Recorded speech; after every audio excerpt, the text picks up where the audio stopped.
Halo Sobat TI, kembali lagi bersama kami di podcast hari ini dengan aku sebagai host yaitu Komagus Yudanansu atau sangat disapa dengan nama Widan. Di sini juga aku udah ditemanin oleh kakak-kakak dari anak TI juga nih. Yang pertama dari sisi kanan aku di sini ada Mas Ergi. Ya, Dan di kiri aku ada Saraswati yang akan membahas pembahasan atau topik kita di podcast hari ini mengenai tentang SCL ya, kakak-kakak ya. SCL itu apa sih gitu. Jadi kita jelasin sedikit dulu mungkin ke rekan-rekan kita yang lain yang mungkin belum tahu ya. Jadi SCL ini adalah Student Center Learning atau yang kadang-kadang jadi metode yang lebih baik nih dari cara belajar secara konvensional.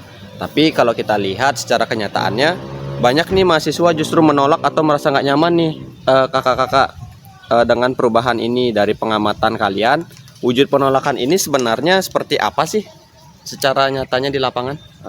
baik, terima kasih ya atas kesempatannya Pak Widan. Sebenarnya dari pengamatan saya itu wujudnya berbagai macam.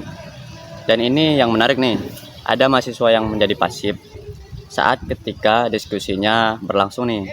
Dia diam, nunggu ditunjuk atau bahkan menghindari kontak mata dari dosennya supaya dia nggak kena giliran untuk berbicara. Ada juga yang secara terang-terangan mengeluh bahwa beban tugasnya itu jadi lebih berat.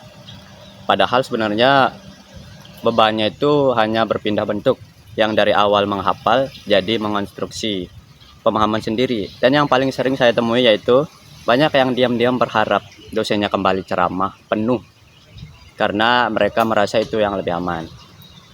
Wah, ini menarik sih Kak Ergi ya, karena tapi kan bisa dibilang wajar ya, karena kan yang namanya manusia itu nggak suka perubahan nih untuk seperti zaman sekarang ini yang kita tahu untuk saat ini. Tapi apa ada penjelasan teoritis yang lebih dalam soal ini nih? Atau ini cuma soal mahasiswa yang malas beradaptasi? Nah, ini pertanyaan bagus nih. Dan justru disinilah letak kesalahpahaman yang sering terjadi. Misalnya teori conditioning, klasik dan operan. Resistensi ini sebenarnya bukan soal malas.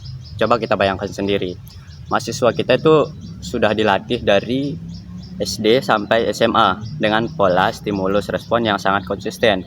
Gurunya yang berbicara, sedangkan siswanya hanya mendengarkan, menghafal, lalu mendapatkan nilai. Pola ini terus-menerus diperkuat lewat reinforcement.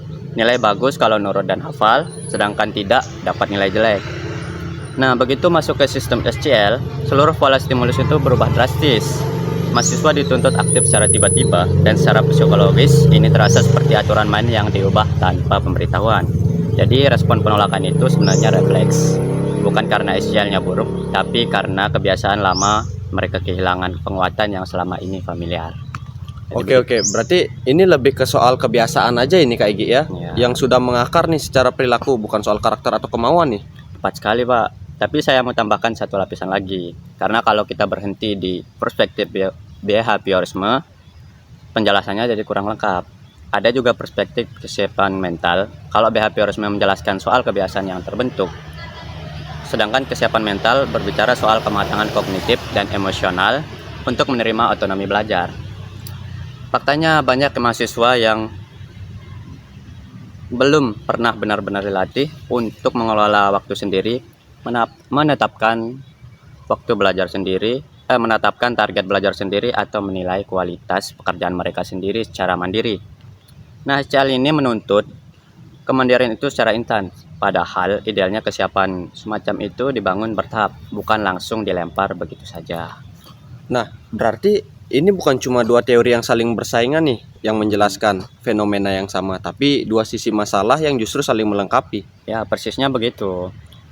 Yang dimana conditioning behavioristic itu menjelaskan kenapa resistensi itu muncul secara refleks di awal, sedangkan kesiapan mental menjelaskan kenapa resistensi itu bisa bertahan secara lama kalau proses transisinya tidak difasilitasi dengan baik gitu. Oke, kalau begitu ini pasti berdampak juga ke hasil belajar mahasiswa dong secara tidak langsung. Oh, sangat berdampak, bahkan dampaknya itu sangat besar. Dan ini yang menurut saya perlu jadi perhatian serius juga.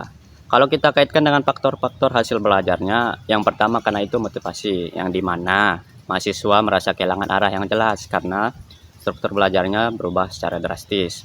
Setelah itu self-efficacy atau keyakinan diri mereka itu ikut menurun. Karena mereka belum yakin mampu belajar secara mandiri, dan ujungnya keterlibatan atau engagement-nya di kelas ikut anjlok.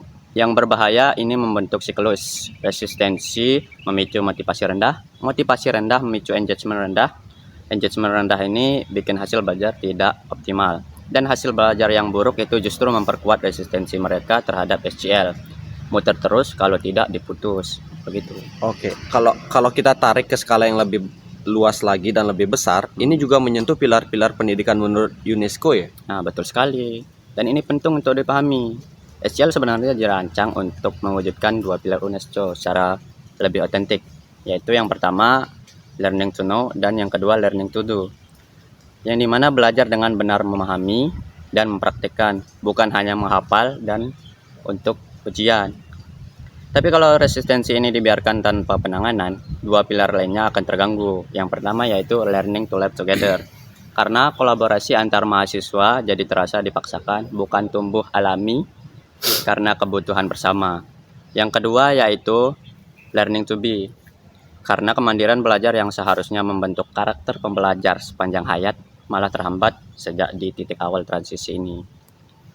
Oke, jadi kalau resistensi ini tidak ditangani dengan tepat, taruhannya bukan cuma nilai mata kuliah dong, Oh, tepat. tapi tujuan pendidikan yang jauh lebih besar dari itu. Ya, tepat sekali. Dan itu yang membuat isu ini layak dibahas serius.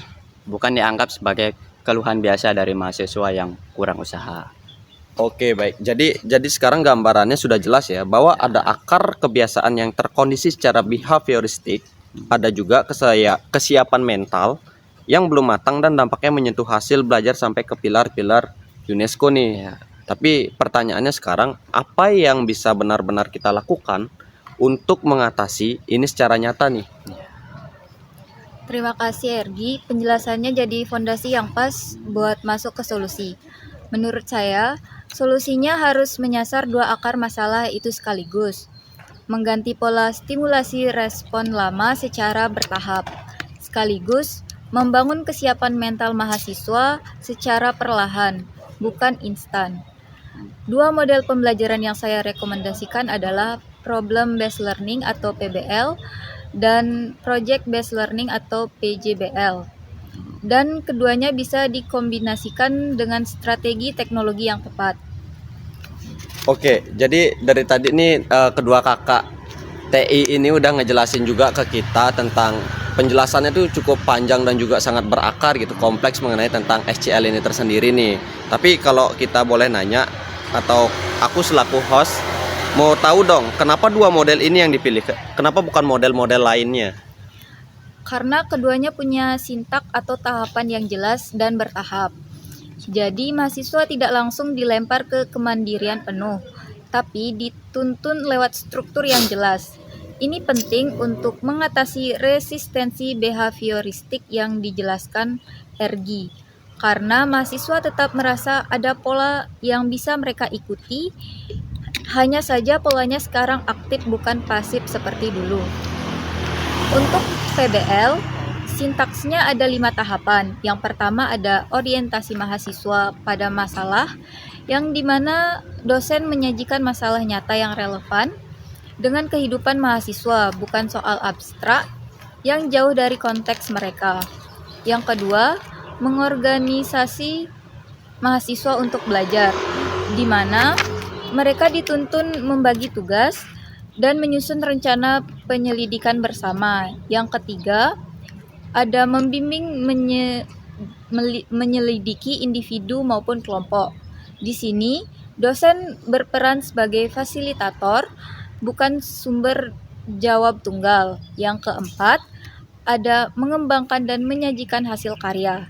Mahasiswa mempresentasikan solusi yang mereka temukan sendiri. Dan yang kelima, menganalisis serta mengevaluasi proses pemecahan masalah. Jadi, ada refleksi bersama, bukan cuma penelitian di produk akhirnya saja. Kalau PJBL sedikit berbeda, fokusnya bukan pada satu masalah untuk dipecahkan, tapi pada produk nyata yang dihasilkan di akhir proses. Tahapannya dimulai dari menentukan pertanyaan mendasar yang mendorong mahasiswa merancang sebuah proyek. lalu mendesain perancangan proyek bersama, dan menyusun jadwal dengan checkpoint yang jelas supaya progres bisa dipantau. Ini penting untuk membangun kebiasaan mengelola waktu secara bertahap. Kemudian, dosen memonitoring kemajuan proyek secara berkala, menguji hasil akhirnya, dan diakhiri dengan evaluasi pengalaman belajar itu sendiri, bukan cuma menilai produknya. Oke, kalau soal teknologi tadi disebut juga sebagai strategi pendukung. Itu kalau boleh tahu perannya seperti apa? Teknologi di sini berperan sebagai jembatan atau scaffolding, membantu proses transisi, bukan sekedar tambahan gimmick. Dua contoh konkret yang paling relevan. Yang pertama, penggunaan LMS dengan checkpoint progres yang jelas, supaya mahasiswa yang terbiasa dengan struktur belajar yang jelas dari sekolah tetap punya peta jalan. Meskipun isinya sekarang aktif dan kolaboratif, kedua proyek micro feedback lewat aplikasi, misalnya kuis singkat atau polling interaktif di tengah sesi untuk memberikan penguatan atau reinforcement secara instan. Ini justru memanfaatkan prinsip behavioristik yang tadi dijelaskan Ergi untuk mendukung SCL, bukan melawannya. Jadi, kebiasaan lama tidak dibuang tapi diarahkan ke pola baru secara halus. Intinya, transisi yang berhasil itu bukan yang mengganti semua sekaligus dalam satu waktu, tapi yang membangun jembatan bertahap dari kebiasaan lama menuju kemandirian baru, sambil terus menguatkan kesiapan mental mahasiswa lewat pengalaman-pengalaman sukses kecil yang konsisten sepanjang proses pembelajaran.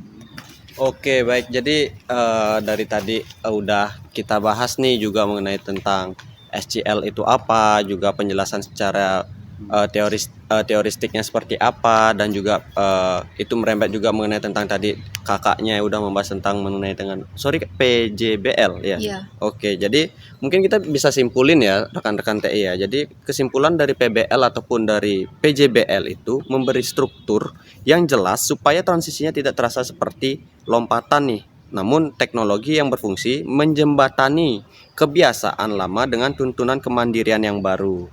Jadi mungkin seperti itu yang bisa aku tangkap nih dari pembahasan kita hari ini.